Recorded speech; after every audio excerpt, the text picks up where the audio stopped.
Good day, everyone. Welcome to Alive with Kevin. So very excited that you are joining us today, man. I'm so excited to have you here for this particular live on a Monday morning in Indianapolis. I guess it's still morning, barely here in Indianapolis. I'm so glad that you're here. So, if you're with us live, I want you to start by saying hello. Go into the comments, whatever social channel you're on. Say hello. Tell us where you're located. We'd love to know that. And while you're here, I want you to imagine that you're joining my guest and I, who I will introduce in a second, that you're joining us for a cup of coffee. We're sitting around the table. And if we were doing that, if you had a question, you would ask it. So ask it. If you had a comment, you would share it. So share it. And if you had an idea, you would include it. And I hope you'll do that as well. So, because if you'll do those things using the comment section of your social platform that you're in, we'll have a better conversation. You'll get answers to your questions. And eventually this will be a better podcast because, yes, this will be a podcast eventually on the Remarkable Leadership Podcast. You see that up in the corner above my shoulder, which simply means that eventually, if you're a podcast listener, you can get this episode on any platform that you so choose, or you can go to remarkablepodcast.com to learn more. So one more thing before we do a countdown and actually start what will eventually be the podcast. And that is that in about a little over a month, we're going to be doing, if you like these kinds of conversations like I'm about to have with Nicole, if you like these kinds of conversations, for the last several years, we've done something that we call Virtual LeaderCon. And Virtual LeaderCon in this year is going to be a 2-day live streamed event where I will have, I believe it's 12 different guests join me and a bunch of special surprises as well. You can take advantage of all of that 100% for free. Now, unfortunately, we're having a little trouble with the website this morning, so I'm going to give you the link and we're going to post it here. I want you to write it down, and then I'm hoping that you will go there tomorrow when hopefully the site will be fixed. So we're having a little bit of a challenge today. I just literally found out before I came live. And so I'm going to put that up on the screen right now for you, perhaps, if I can find it. There it is, virtualleadercon.com. So that is what I hope you will remember. And that is what I hope you will go sign up for and join us. We'll make sure we have it in the chat here as well. Okay, so virtualleadercon.com. I'm going to turn that off, and I'm going to get ready for us to start the actual podcast. So, Marissa, this is for you in 3, 2, 1. Empathy is something we all want from others, which is a good sign that we should provide it to others, don't you think? And while you might have thought about the idea of being an empathetic leader, do you know how to do it? And so today you're going to get ideas on how to do that, but that's just half of our goal for today. What if we could engineer empathy into the fabric and culture of our organizations? Sounds like a good idea, doesn't it? You are in the right place if you agree.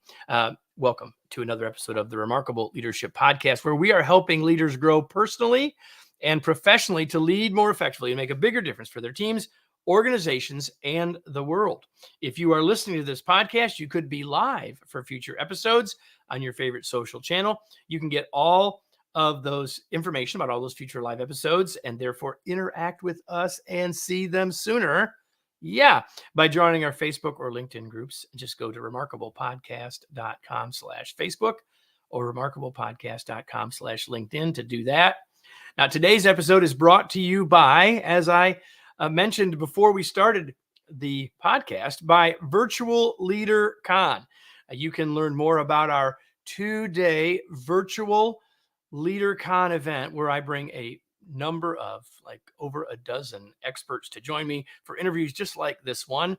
By the time you hear these words, it may have been past, but you don't want to miss the chance to go see what's there, get some free stuff, and learn how to learn more about how to be a part of virtualleadercon.com. Hope you'll do that. Now, without any further ado, let me bring in Dr. Nicole Price. She is our guest. And now if I can get my script back up here, I will read her intro. Here it is. Our guest today is Dr. Nicole Price. She is the Forbes Books author of Spark the Heart, Engineering Empathy in Your Organization. She is also the CEO of Lively Paradox, a professional coaching business that focuses on practicing empathy in leadership. Originally trained as an engineer, Dr. Price's technical background enhances her objective approach to solving process problems and helping people focus on solutions. Today, the solution being empathy. Nicole, welcome. So glad that you are here. Welcome. Thank you so much for having me, Kevin.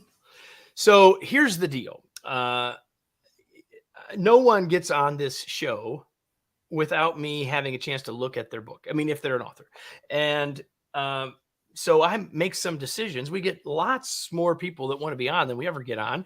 And so I look at the book at first and decide, yeah, I want this person. Now, then I read the book before the person's actually here. So Nicole is well vetted by Kevin. The book is fabulous. We're going to talk about it. Spark the Heart. See all my little notes here along the side. So Nicole, I am so glad that you're here. And we're going to dive into the book here in just a second. There's a specific page I'm going to ask a question about. It's not a test, though, I promise. But what I want to do is have you tell a little bit about, like you say early in the book, and this may not be the words that you used, but you basically say, well, I was once the least empathetic person. And so can you tell us why you would say such a thing, first of all? And then let's talk a little bit about how you got from there to writing a book about empathy. So can I first just say I'm embarrassed by that? I wish it weren't true, but engineering training teaches you to be less empathetic, actually. Kevin, if you can imagine that I'm trying to get, 200,000 parts out by the end of the week, and you can make those parts any kind of parts you want. If you get sick, Kevin, I need to be able to swap you out for somebody else. And I still got to make 200,000 parts. Because I still have to make 200,000 parts. And so the training, I think it's unintended, but absolutely causes you to design so that no single person can cause a break in the system. And so therefore you are thinking of people as cogs in the wheel. You are designing instruction for the least common denominator. And everyone has to bend to that. And we have good reasons for that. It's the reason why you can't put your battery in your car the wrong way. It's the reason why crashes and airplanes have gone way down. Pilots have not gotten better. We've made it such that they cannot do certain things. And while it keeps us safe, there are certain parts of it that lack a little bit of empathy and humanity. So there's actually two things. There's all of your training that sort of maybe trained empathy out of you, but you also grew up in a household with a mother who you would maybe say is the most empathetic person ever, and that sort of didn't lead you to join her, at least initially. So we don't need to go into that, but it's a fascinating. I will tell you all, when you do get your copy of the book, if you read the first few paragraphs, read the first chapter, you won't put it down. I'm just telling you that right now. So my question is, how do you get from watching mom do one thing, getting it trained out of you later, if you will, at least in part? What's the turning point that brings you back to this idea, hey, empathy matters? Well, I'm grateful that you brought up my mother. She's a critical component of the story, which is why we opened it with her. So I watched her. And I thought she didn't have boundaries. Today, I know that she did. She was choosing very carefully what she wanted to do. And she knew what she had capacity to say yes and no to. But what I remember in my younger view was that I thought people used her. I thought some of the people had been given far too many chances to get it right, and they still weren't getting it right. And she was in charge of the food ministry at the church, and she extended that into our actual house. And so if anybody stopped by, they could always get something to eat, and it didn't matter who that somebody was. And and some of these people just use all your biases and your imagination, are just the kind of people that eventually you would think they would figure out how to get it together. But my mother always felt like everybody had a spark of the divine in them. And so what I found myself doing was separating myself from that, because it did actually cause me quite a bit of anxiety, even though I wasn't the one who was involved. And I noticed that when I separated myself and said, what would I want to happen? if it weren't me, what are people who are in Bangladesh thinking about this particular person's issue right now? They aren't. And I would use those strategies to help me separate myself from people. And then that separation did nothing but make me just like a relentless engineer when it was time to get those 200,000 parts out, because it didn't matter what a person said, really. I would listen. I knew better than to not listen, but my mind was thinking about who else. 200,000 parts is what you were thinking about. Yes. So on page 21 in the book, I promise there's not a question here that's like a test, Okay. but there's a pull-out quote, which is excellent, which I think will get us into where we're headed about empathy.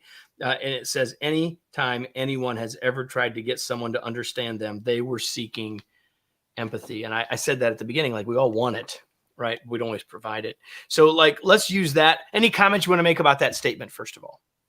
I remember when that idea came to me, someone was pushing back on the concept that empathy was what we need. And I had just remembered that person explaining something to me that I absolutely didn't understand.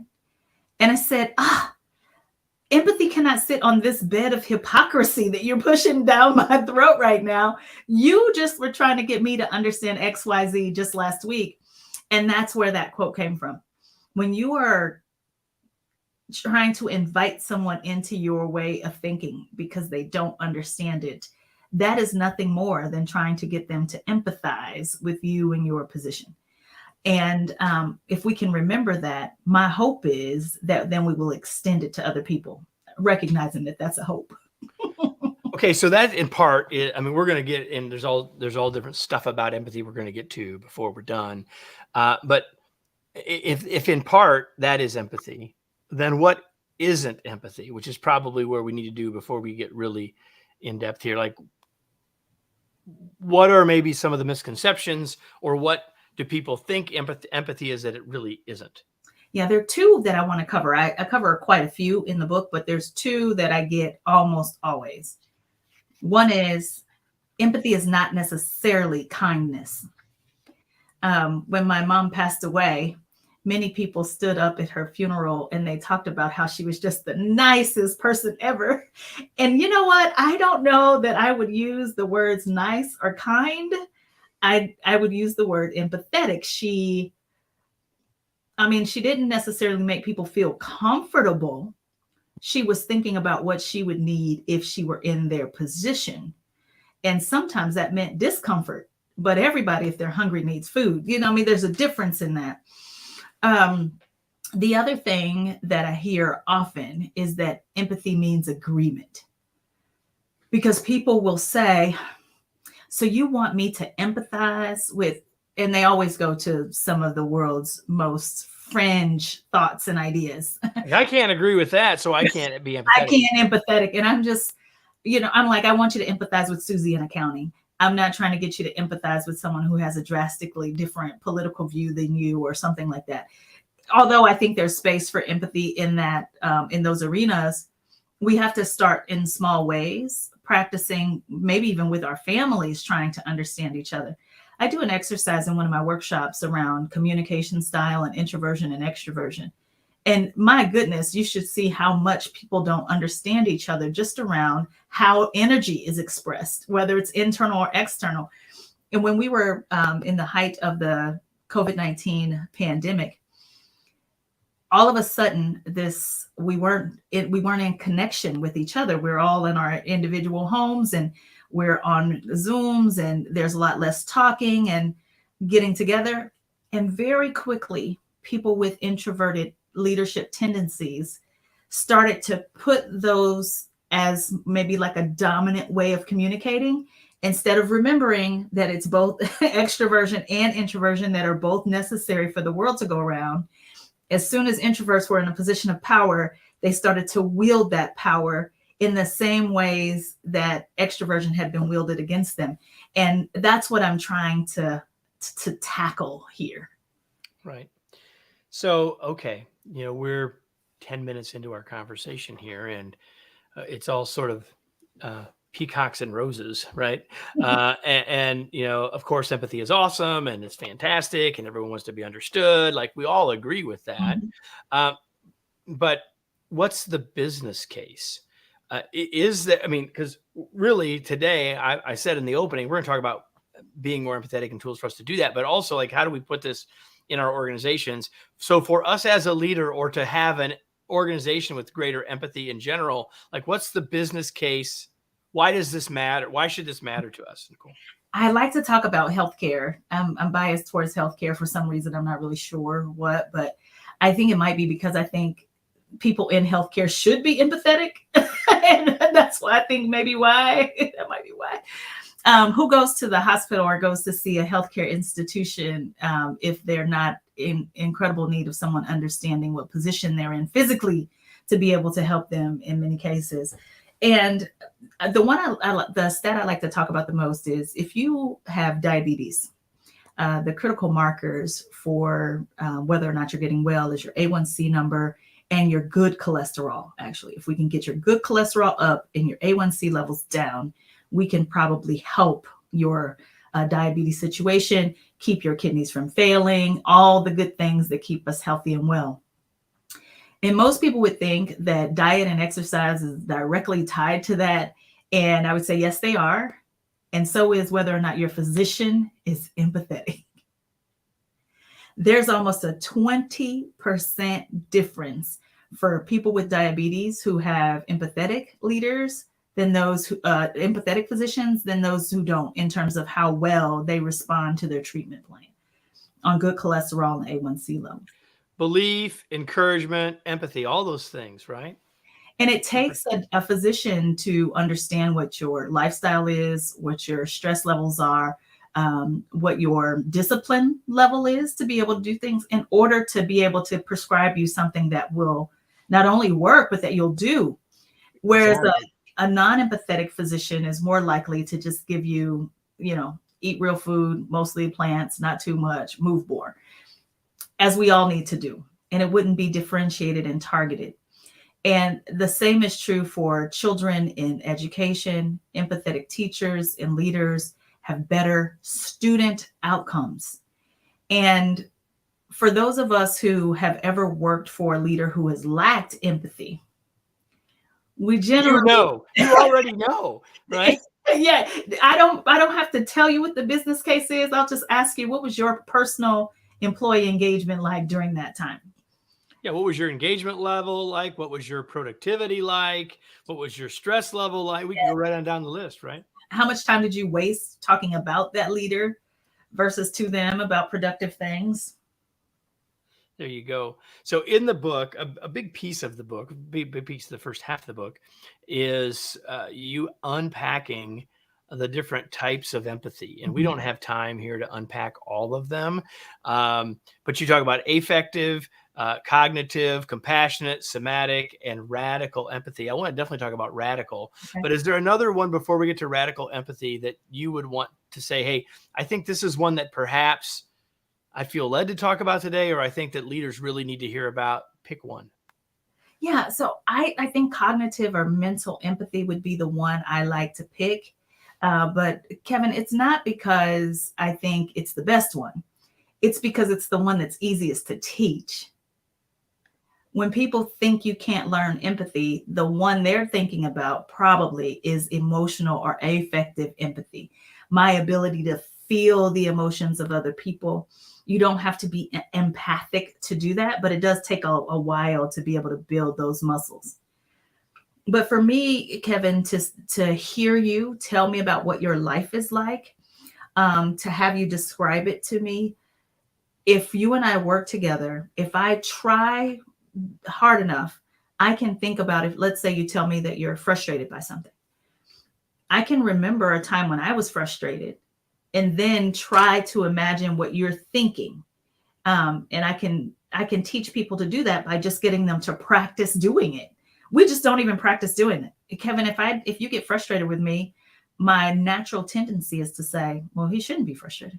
I don't understand why he's frustrated. There's no reason for him to be There's frustrated. no reason for him to be frustrated. Instead of going, what could be all the reasons why Kevin is frustrated with me? and answering those questions, and then going, when I'm frustrated, how do I want people to handle me? And it's likely not sending me a 13th email. Oh, and oh, by the way, so I'm going to go back to that because I use this strategy in my own head all the time. And I use this strategy when I'm coaching all the time. Like, what are the plausible reasons people would do this? What are the plausible reasons? Like, we might not even come up with the right one, but the fact that we come up with a bunch of them says, oh, there's a lot more to this than I initially thought with my thought, right? Or my belief about it, right? So it's so very, very powerful. And I love that that's the one you picked, actually. And yet, we eventually get to this thing that you're calling radical empathy, which you asked me before we went live, what should the title of the book been? Perhaps that's what it should have been, actually. So what do you mean by radical empathy? I meet people every day, including myself, who are actually quite empathetic at this point in their lives. And yet, when you ask them to be empathetic towards someone who is quite different from them, they start to, you can't hardly recognize that they have empathy muscle. And radical empathy is being able to transition all of those skills and competencies that you've learned from an empathetic standpoint and say, you know what? I happen to be a faith-filled person, and I am going to do what I can to try to understand someone who doesn't believe in any deity at all. And what I usually get pushed back on, and I don't know why I use that example, because that's probably the one that's the hardest for people to do it with, is that people are more like, I just don't understand. Like, how could you look at the mountains and the ocean and not see some being in that? It's like, well, that's whenever you say, I just don't understand, I want you to try. Because in that space of understanding, that's where we know what our next right action should be. Even if we're tackling some of the world's most difficult problems, and even if we're dealing with people who if you think someone should be committed and never see the light of day again, I bet you can make that decision swifter if you understood them. Yeah, for sure.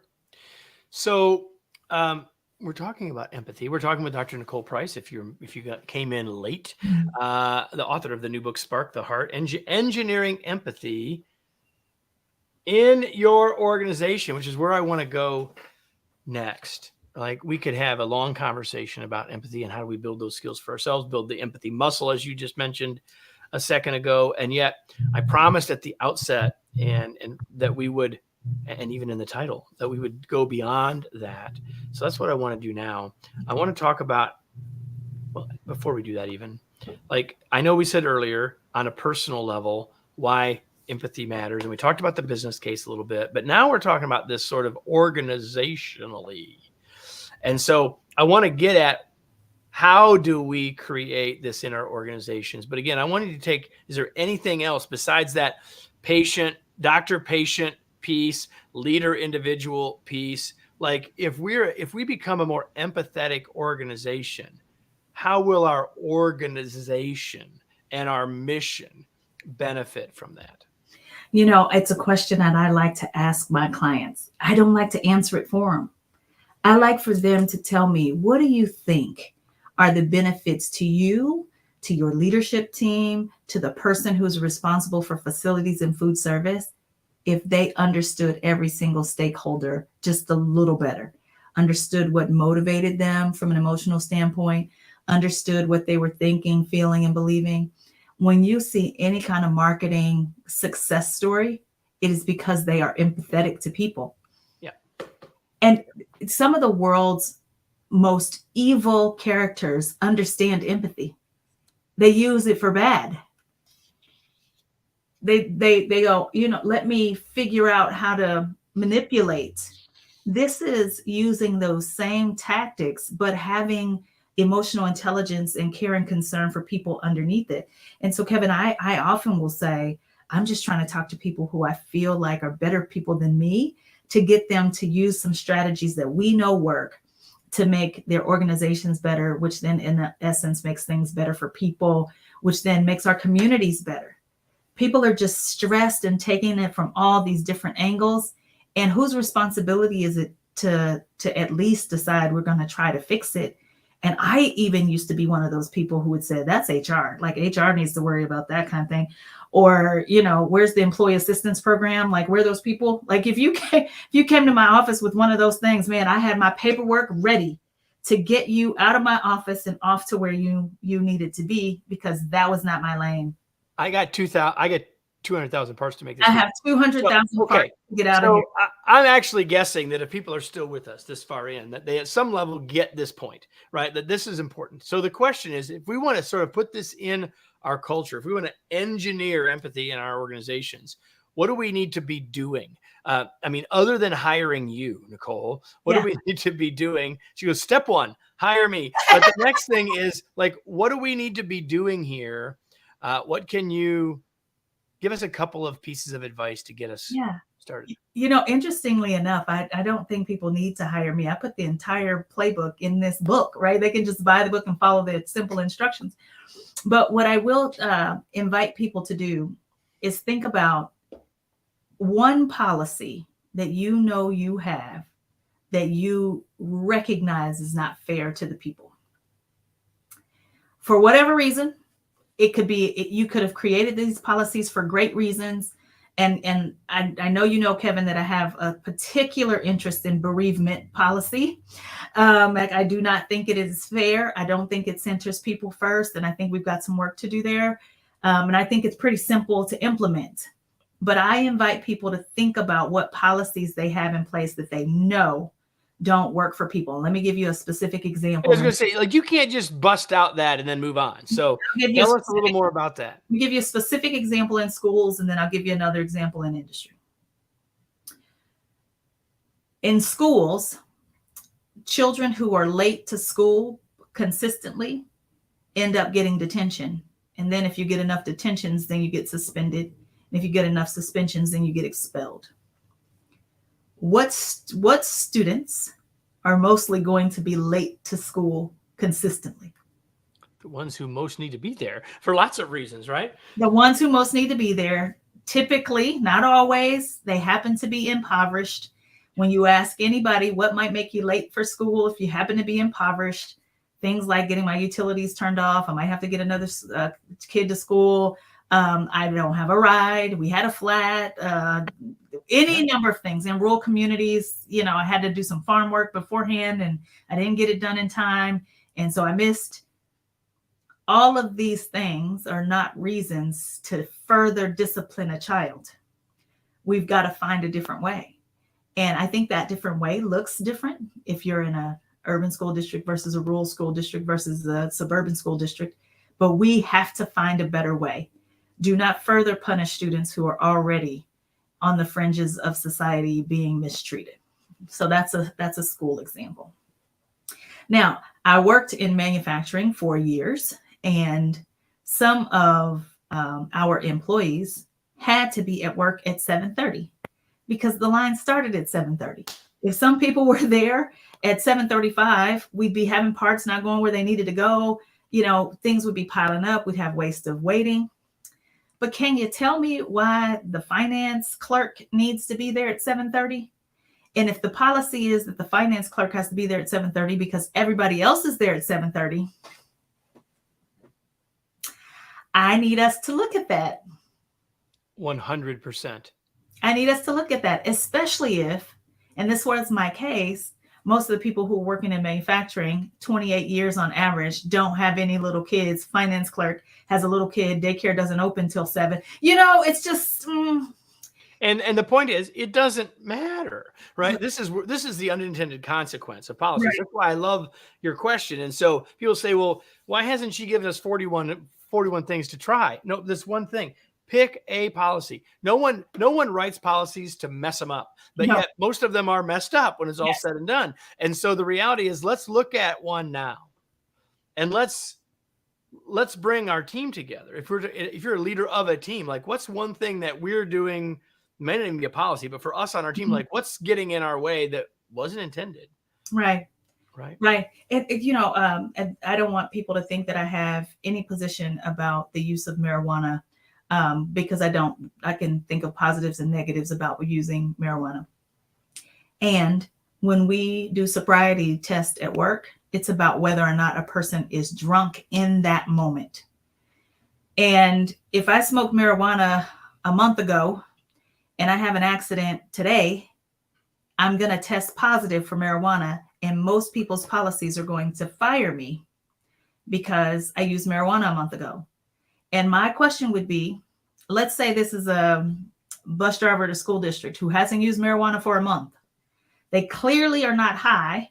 You can't get bus drivers. And now you've started the recruitment process all over again because of a policy that, listen, I might be against marijuana use. I might be against alcohol use. But if I used alcohol a month ago, you wouldn't fire me. First of all, you have no way of knowing. There's right? no way of knowing. And so we need some kind of sobriety test for marijuana because these policies have not caught up with the legislative changes that we have in certain states. And I just want to double down. I don't have an opinion about whether or not people should or should not use marijuana. My point is more, how's that policy working for you when we're having a talent war, people are quiet quitting, and you've got loud laborers, and you've got all these things. And now you have a policy that's preventing you from keeping good talent. I worked in one of the nation's largest creative organizations. They would have never done random marijuana tests because they know what it would have done to the workforce. And I just invite us in those situations to pull people together, set aside our own agendas for a moment, and see if we can come up with something that's more equitable for all the people on our team. So, Nicole, before we move into the last section of this conversation, is there a question I didn't ask that either you thought I would or that you wish I would have asked? Well, you didn't ask me why I wrote this book. I didn't. I mean, people might have been able to infer it a little bit, but you want to go ahead and answer that question? You know what, Kevin? I was spending most of my life trying to get difference to get along, focused on inclusion and equity inside organizations. And one day someone said to me, I understand why my organization should be inclusive. I was basically hoping you were going to help me get it emotionally. Like, this doesn't impact me when I'm at home. And that was my indicator. Because empathy can be found in every book I've ever written. It can be found in every workshop I've ever delivered. I've never thought that I should be the one writing a book about it. And someone said that, in fact, it was my personal pastor who said, there's nobody better than you because you were not born this way. You had to learn it the hard way. And so I stopped resisting that urge. And I said, I'm going to speak to people who struggle with this concept. This is not about becoming a social worker. Empathy is not the enemy of productivity. This is not about holding hands and singing Kumbaya and not holding people accountable.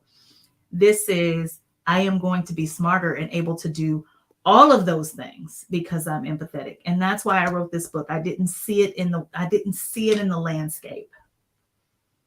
Yeah, and we are talking with Dr. Nicole Price, the author of this really, really wonderful book, Spark the Heart, Engineering Empathy in Your Organization. And as I told her before we started, I think it needs a different title, and she agreed with me. And you'll notice that the title of the episode is the subtitle of the book. And I think that that's really been where we've gone in this conversation. So, but before we go, I've got 3 or 4 more questions for you, Nicole, as we shift gears here, and we are literally shifting gears. So the question is, Nicole, what do you do for fun? I like comedy shows. One of my top 3 values is humor. That gets me in trouble, by the way. Sometimes it doesn't land how I want it to. But if I can get to a comedy show and laugh, that's going to be considered a good day, or be with children and their funny senses of humor. All right. And what are you reading? I mean, if you all are watching, or live you are, obviously, but if you're listening later, you could be watching later. And if you're watching, you can see there's books behind her on the shelf. What are you reading these days? Yeah. So my personal therapist told me to stop reading so much of this kind of stuff that's behind me on the shelf and to lean into some fiction. Which fiction is a beautiful way to build empathy if you want to learn about a group that you don't know much about.